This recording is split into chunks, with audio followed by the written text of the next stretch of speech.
Então, me parece que na proposição que você adota existe uma questão da inexorabilidade dos tempos, quer dizer, a velocidade tecnológica, o volume de conhecimento disponível, das redes sociais, essas coisas todas. Por outro lado, existe uma demanda cada vez maior de que os relacionamentos das pessoas sejam assim, né? Se eu estou escutando, né, me parece que a proposta que você está defendendo como nosso grande desafio é a gente, apesar disso, construir relacionamentos significativos, né? Quer dizer, considerando que essas coisas são inexoráveis, construir relacionamentos significativos. Quem dá conta de fazer isso hoje? Olha, não sei se a gente está dando conta, né? Não sei se a gente está... Hoje o que a gente está percebendo ainda é um movimento, pelo menos assim, isso não está baseado em nenhuma pesquisa, é uma sensação que eu tenho, né? De que a gente está deixando essas coisas invadirem as nossas relações. Então, essa semana, né, eu estava dando uma aula e fazendo uma apresentação e um aluno estava usando um celular embaixo da carteira, né? Então, e chegou a vez dele se apresentar, né? E eu falei, você fulano, né, você que está aí tweetando, não sei o que ele estava fazendo, e como é seu nome? E ele respondeu o nome dele e continuou. Eu tive que dizer assim, dá para você parar de tweetar enquanto a gente conversa? É rápido, eu só quero saber quem é você. Dá sim. Então ele conseguiu, ele parou e ele respondeu as perguntas. Eu falei, não, você pode voltar a fazer o que você está fazendo. Ele, obrigado.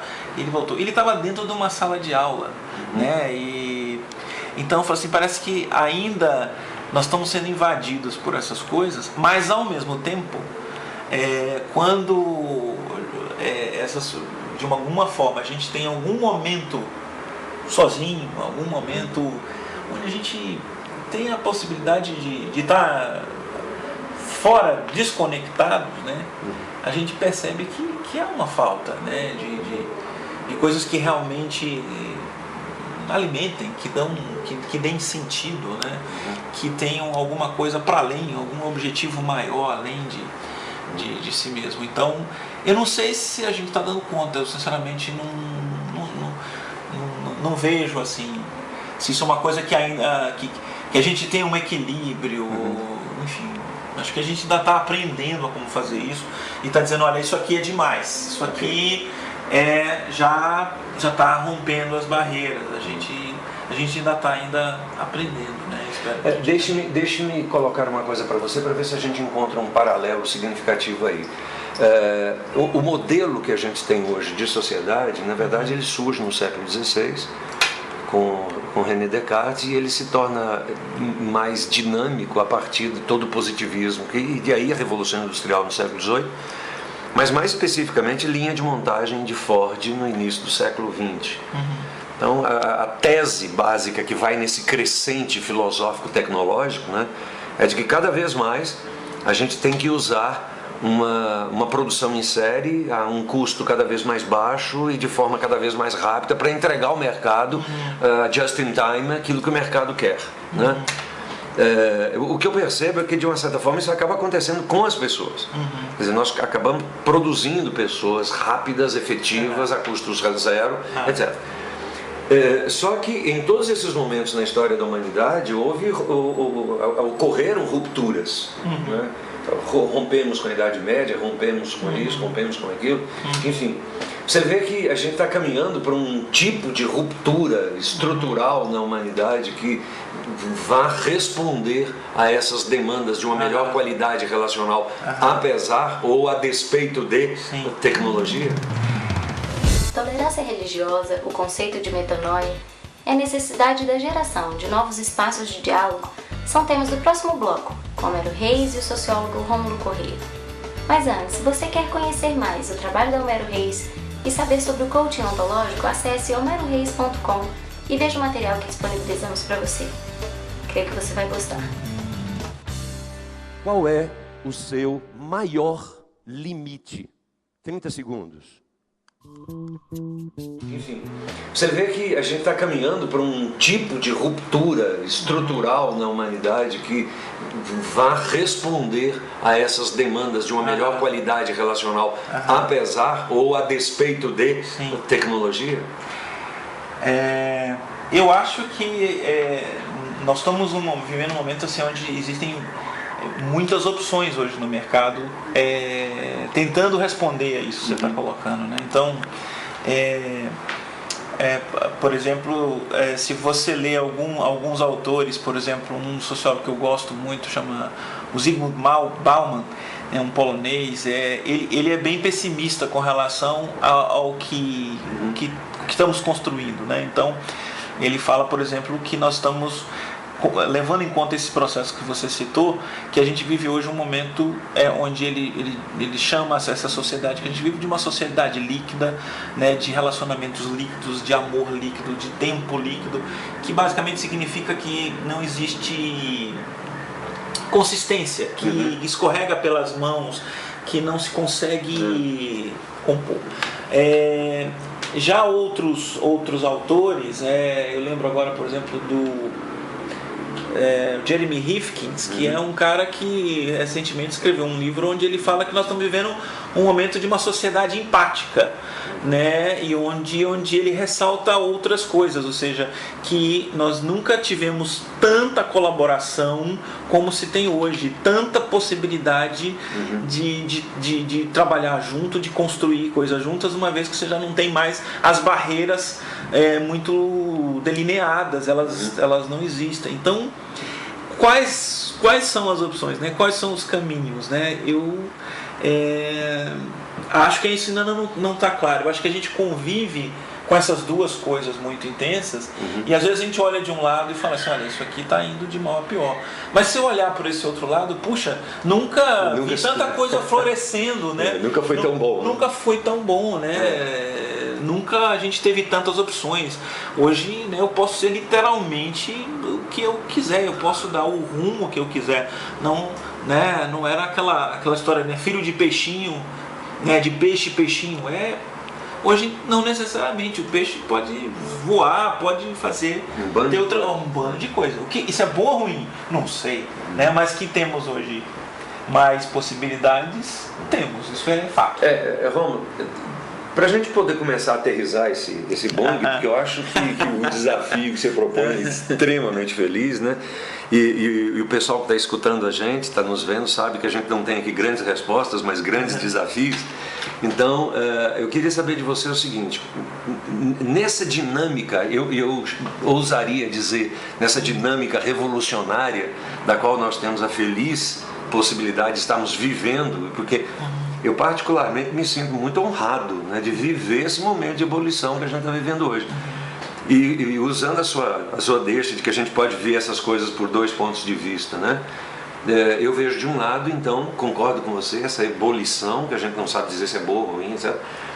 E vejo do outro lado uma tentativa de conservadorismo das estruturas sociais que a gente tem, ou societárias talvez, para ser mais preciso. E aí você tem escola, família, religião, Estado, e entendendo por religião aí as manifestações societárias das igrejas, etc. Isso está em franco processo de revolução também? Ou você acha que essas instituições têm uma tendência de recrudescer a luta para manter as estruturas? Como é que você entende essa dinâmica entre nós aqui, meros mortais, e os formadores de opinião dessas instituições que fizeram a nossa identidade social? Eu acho que sempre existe, assim, em meio a mudanças que acontecem, isso, como eu falei, né, acho que isso gera incerteza, isso gera insegurança. E sempre dentro de qualquer grupo social, a igreja de uma forma geral, as igrejas de uma forma geral, existe sempre um grupo que opta, né,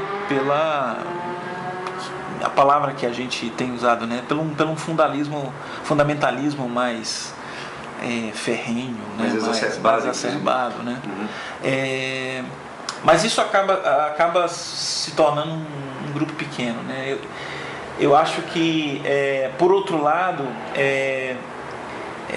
esse ambiente também ele demanda de todas essas instituições uma abertura para o diálogo, e eu acho que isso é o que precisa ser construído, né? Então, a palavra tolerância, por exemplo, ela pode ser entendida de duas formas, né? Tolerância no sentido de eu não gosto de você, não concordo com você, né? Odeio as suas ideias, mas eu sou obrigado a tolerar você. Então, no sentido negativo isso, né? Mas no sentido de convivência, né? De que não há necessidade mais de que a minha opinião seja a definitiva, e que, embora eu a defenda e tenha as minhas convicções, mas eu consiga conversar e consiga abrir uma porta de diálogo com você ou com qualquer outro, né, com alguém que pense diferente de mim, esse momento também acaba propiciando esse tipo de movimento, né? Okay. Então eu não acho que isso vai gerar apenas um movimento de se fechar, porque ele nunca é suficiente, né? Agora, o Lavoisier falou uma frase que eu queria escutá-lo nisso aí, para a gente poder, pelo menos, tentar propor uma síntese aqui para o pessoal que está escutando a gente tenha o que refletir de uma forma contundente. Lavoisier dizia uma frase assim: não concordo com uma palavra do que tu dizes, mas morrerei defendendo o teu direito de dizê-las, né? O que está por trás disso é o exercício de um processo conversacional que modifica a realidade. Como é que você escuta Lavoisier hoje, né? A partir dessa declaração? Eu acho que nunca foi tão necessário isso, né? Nunca foi tão necessário, e a gente poderia pegar desde um nível muito microcosmo até pensando nos problemas hoje sociais, assim, globais, né? É um momento onde você tem muitas diferenças, onde já não existe mais uma voz homogênea. Isso. Já não existe mais uma instituição que seja homogênea ou que dê as cartas no sentido de autoridade. Então essa realidade ela se impõe como uma necessidade que ou nós aprendemos a conversar, e aí você entende disso muito bem, né? Ou seja, é uma das coisas que o trabalho de coach faz, né? Trabalhar essas técnicas ou a gente aprende a conversar, ou a gente vai ter sérias dificuldades de conviver, né, em sociedade, como pessoas daqui para frente. Então, eu acho que é um momento ideal para refletir nessa frase que você acabou de falar. Bom, obrigado. Fiquei feliz de ter você aqui com a gente. E eu queria deixar para você essa ideia. Conhecimento, sabedoria, relacionamento, estas coisas hoje estão na pauta do nosso grande desafio, no sentido de construirmos novas possibilidades que a gente não tem hoje. Conhecimento, sabedoria, relacionamento, estruturando as nossas bases conversacionais. Mas durante o programa nós vamos voltar a falar sobre isso e trazer outras distinções para vocês. Beijo, tchau. Nosso programa fica por aqui. Eu não posso deixar de agradecer a você, que tem nos presenteado com as suas opiniões e acompanhado o nosso programa pelo desafios@omeroreis.com. Muito obrigada. Na próxima semana voltamos com um programa inédito. E até lá, reprisamos esse programa em outros horários aqui na VMVTV. Um grande beijo e até o próximo Desafios. Obrigada.